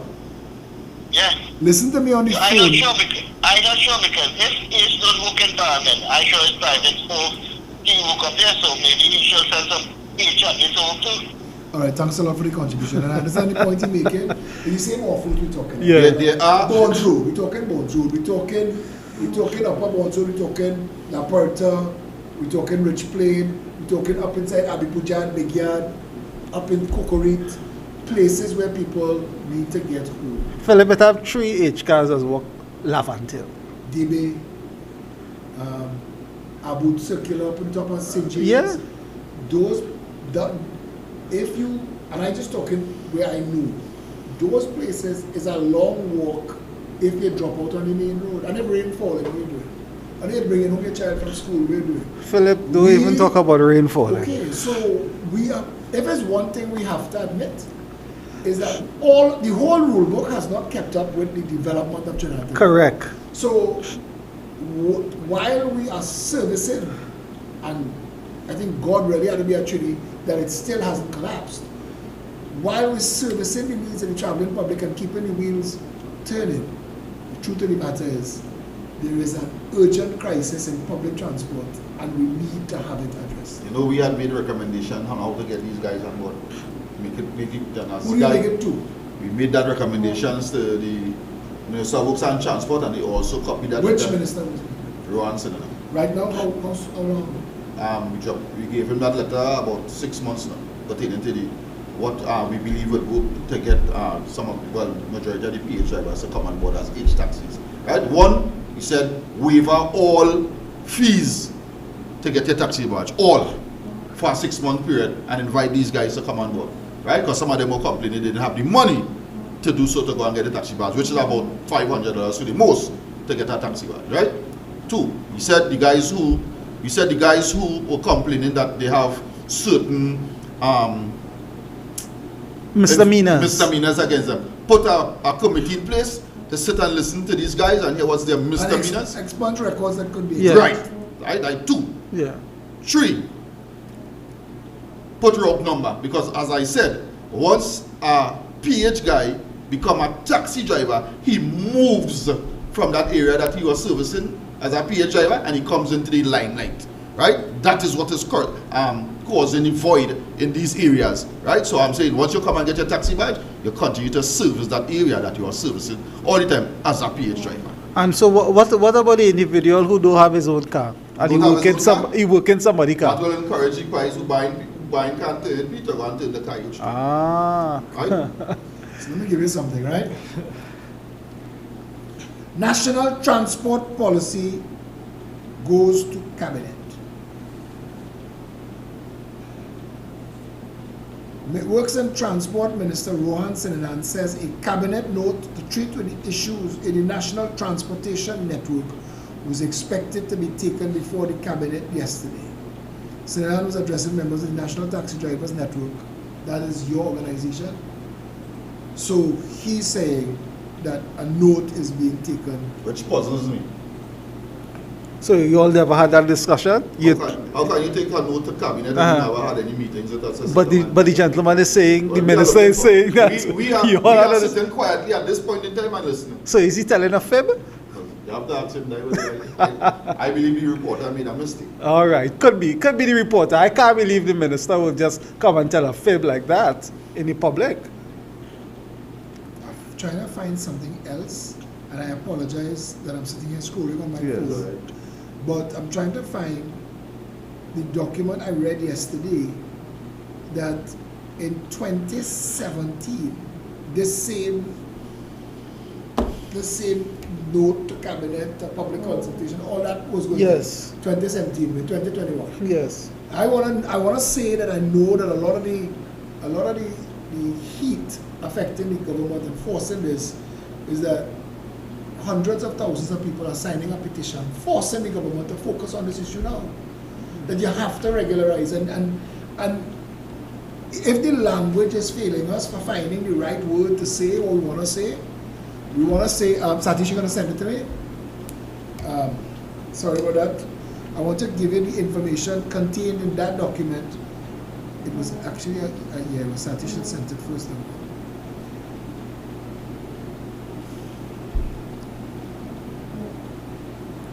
So this is what was said June 20th, 2017. Yes. So that's a long time ago where government is concerned. The Ministry of Works and Transport of Trinidad and Tobago recently issued a proposed draft regulation for establishing a regulatory framework for the efficient and safe operation of private hired vehicles in Trinidad and Tobago, which intends to regularize the PH taxi situation. It notes that the ministry has taken into consideration the lack of public transport in rural areas, especially late at night and early mornings, and as such is drafting the necessary legislation to make the now underground service legitimate and thus more safe. In doing so, it paves the way for ride-sharing and taxi service apps like Drop, WeRide, and international services like Uber and Lyft to operate without their drivers being charged for using their private vehicles for hire.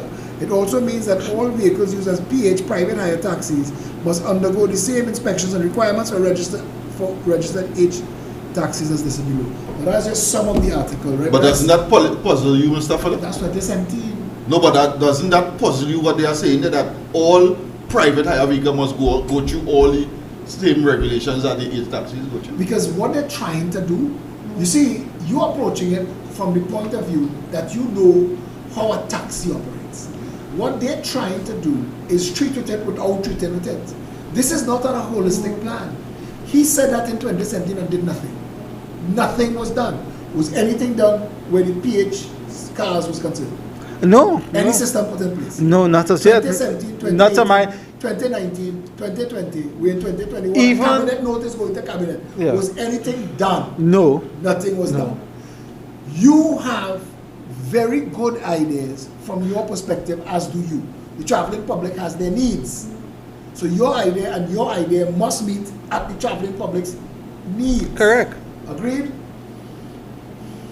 At the end of the day, it is the traveling public's needs that will determine the success or failure, and you said it yourself, when they move your official, legitimate, regulated stand and put it out of the way, the PH cars come and fill the void where the actual traveling public is. Yes?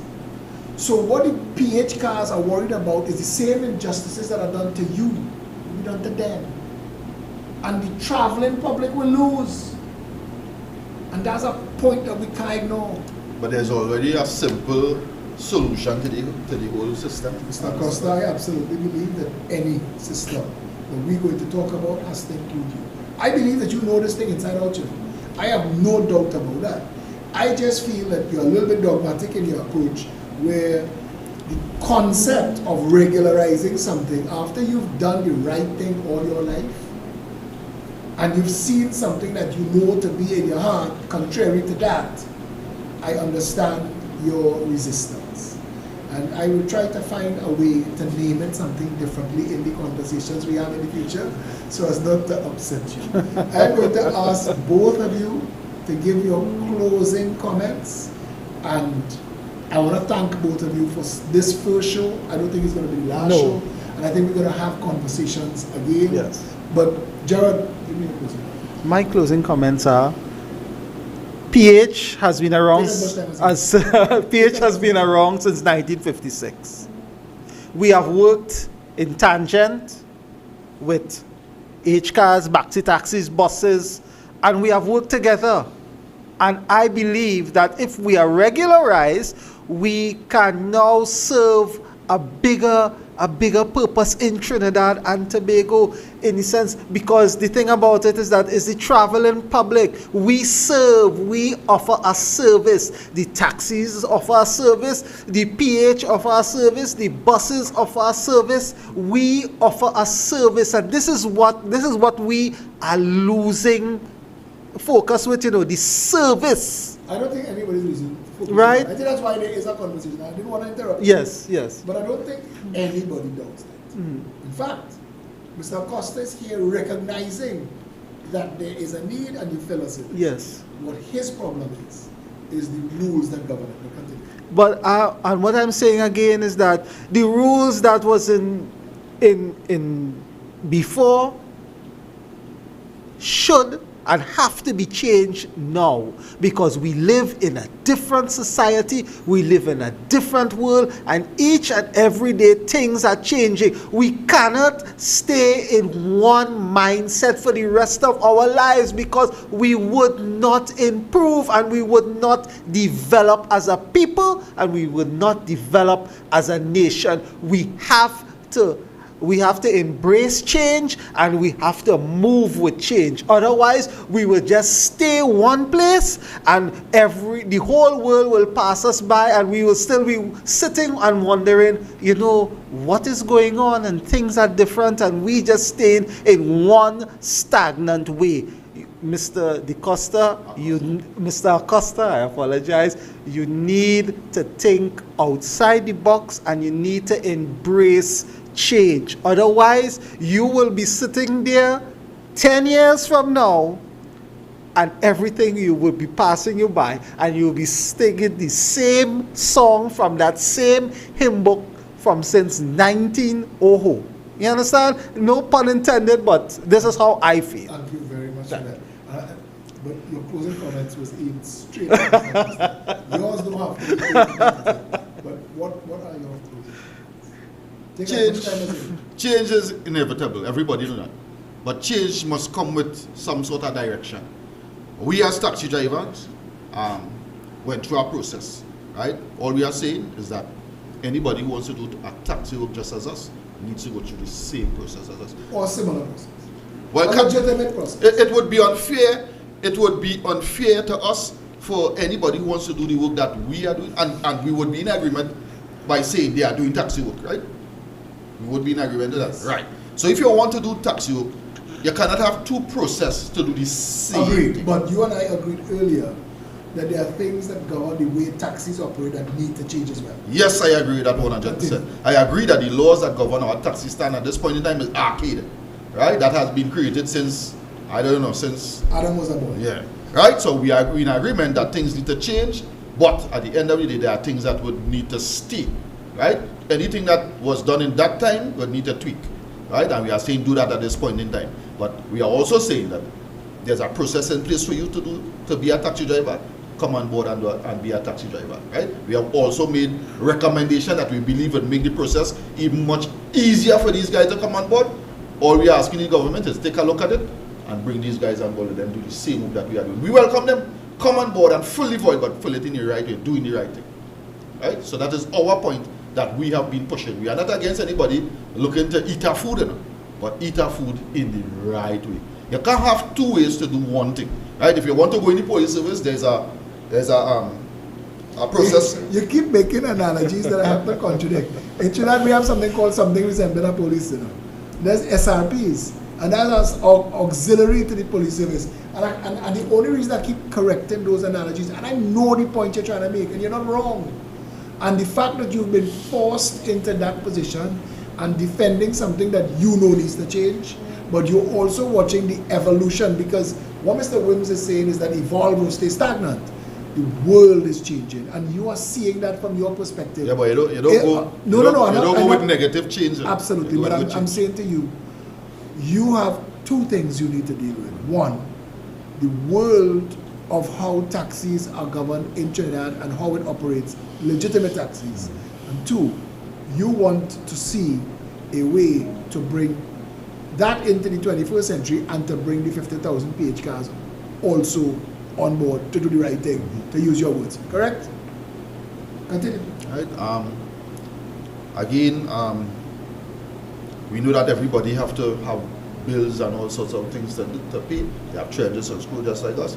But at the end of the day, if you want to be a taxi driver, there's a process for space.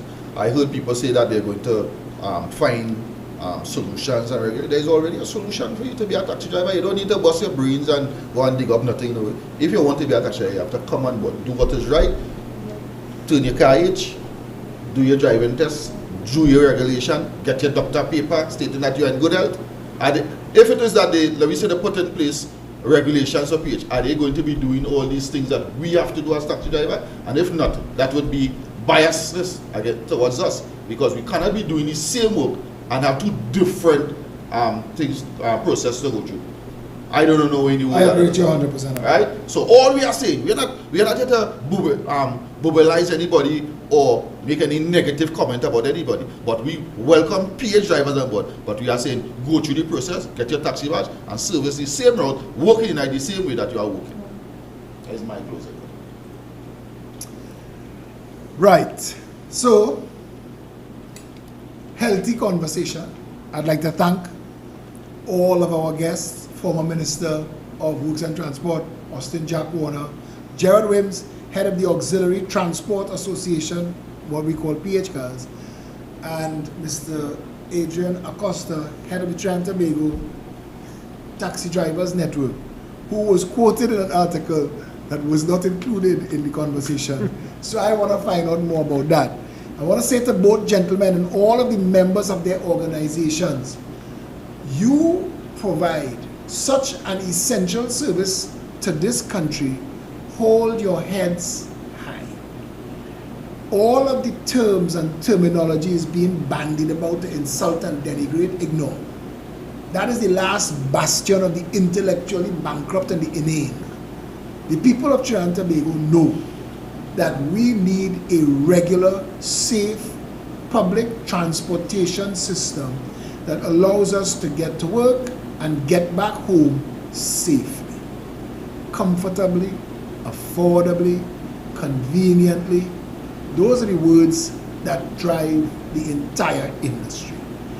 All of the associations, all of the organizations, all of the members need to bear in mind, you're serving the same God, those people traveling to and from work.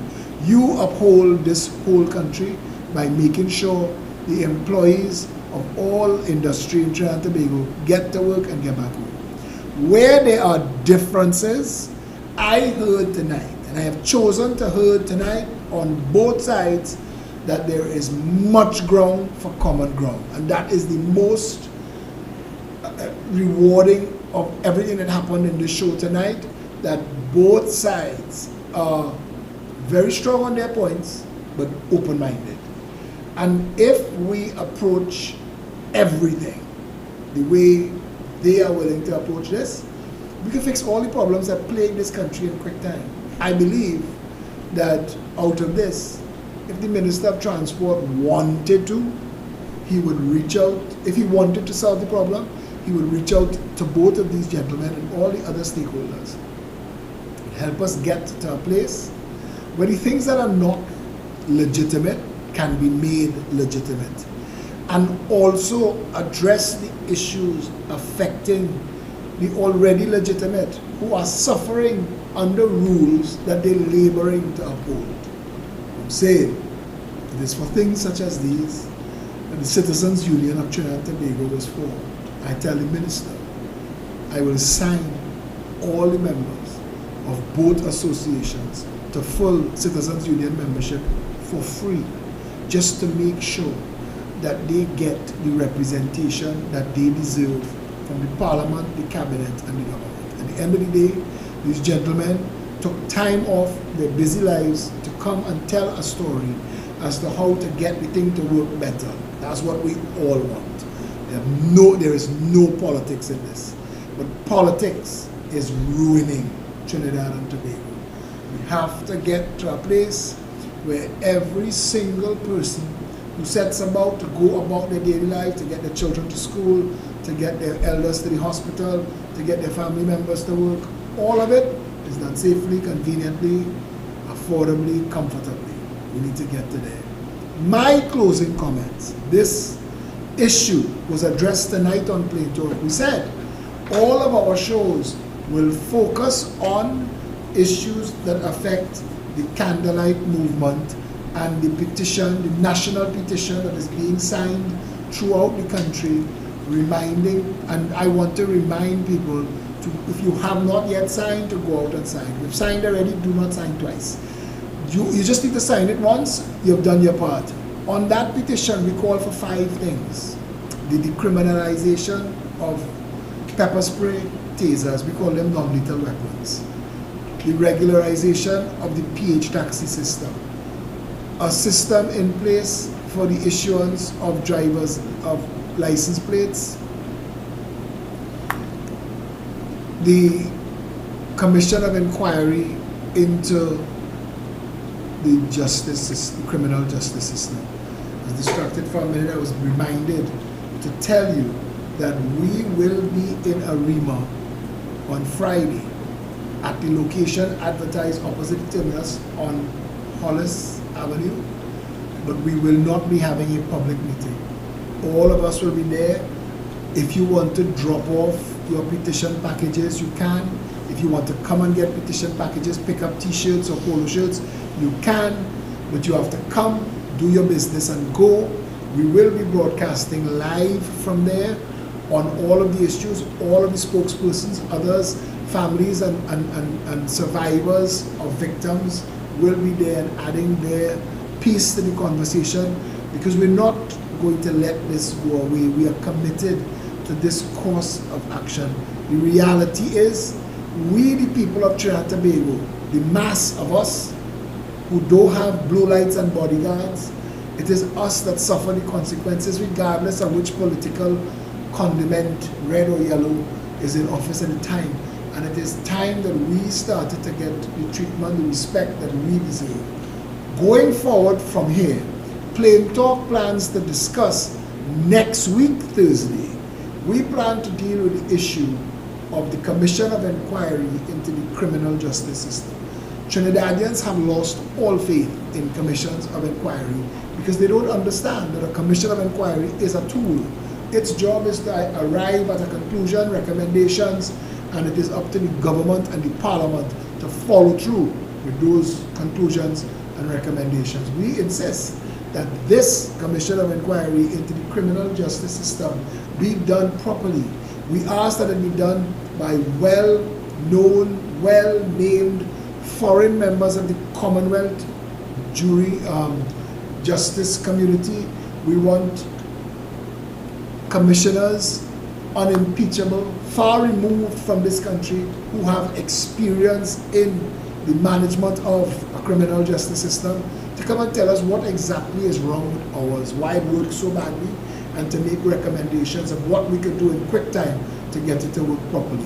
I'd like to thank again all of those who joined the show, all of those who called in, all of those who viewed us tonight. Tell your friends, spread the word, share the video.